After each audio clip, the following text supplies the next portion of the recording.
Pennsylvania Senator Patrick Toomey is a leading GOP voice on budget issues. He served on the deficit super committee that failed last year to reach a bipartisan deal to reduce the deficit.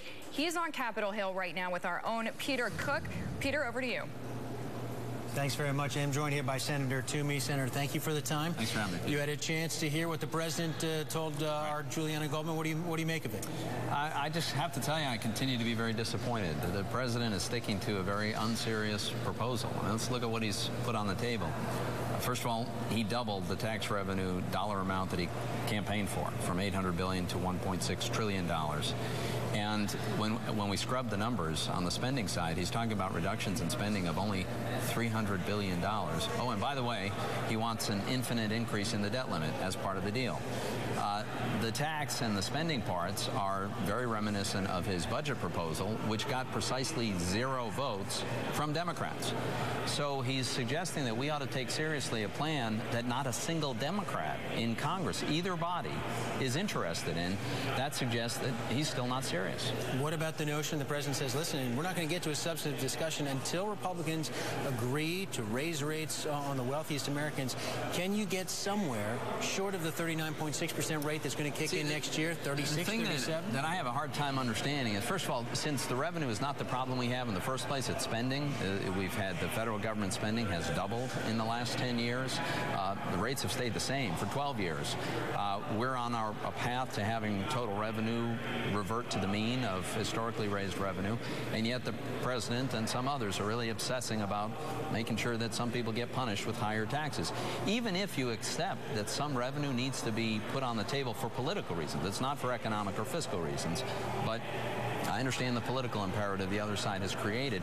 Why would you do it in a way that damages economic growth by raising marginal rates?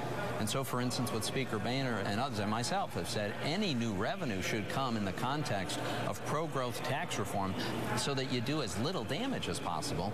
Everyone understands raising marginal rates will slow down economic growth and cost us jobs. What do you make of Speaker Boehner's proposal, $800 billion in new revenue? We've had some Senate Republicans, Jim DeMint, for one, saying, listen, that's an anti-growth proposal. It's not winning support even among some Senate Republicans. Well, you know, I think one of the big challenges is if you look at what bipartisan commissions have recommended in terms of a balanced deal, they've said 3 or 4 to 1 spending cuts to revenue. If you followed that and you were starting with $800 billion in revenue, then you'd have spending cuts of somewhere around $2.5 to $3.2 trillion. The president's calling for 1/10 of that in spending cuts.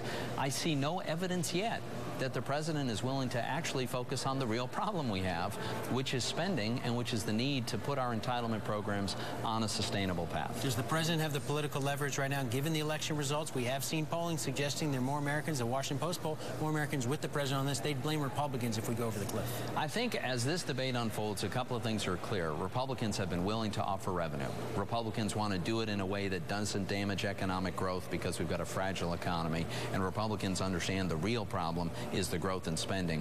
I happen to think that the American people agree with all 3 of those things. So as this conversation continues, I think our point of view will be seen as the reasonable side that it is. Who has to make the next move? The president should start with a plausible plan, but a warmed-over version of his budget resolution that got 0 Democratic votes is not a very credible plan. All right, Senator Pat Toomey, thanks for your instant reaction to what we heard just a moment ago from President Obama. We'll send it back to you, Deirdre, in New York. Peter, thank you very much. Our senior Washington correspondent, Peter Cook, joining us there with the senator from Capitol Hill. Well, tune in tonight, 8 p.m., a Bloomberg special.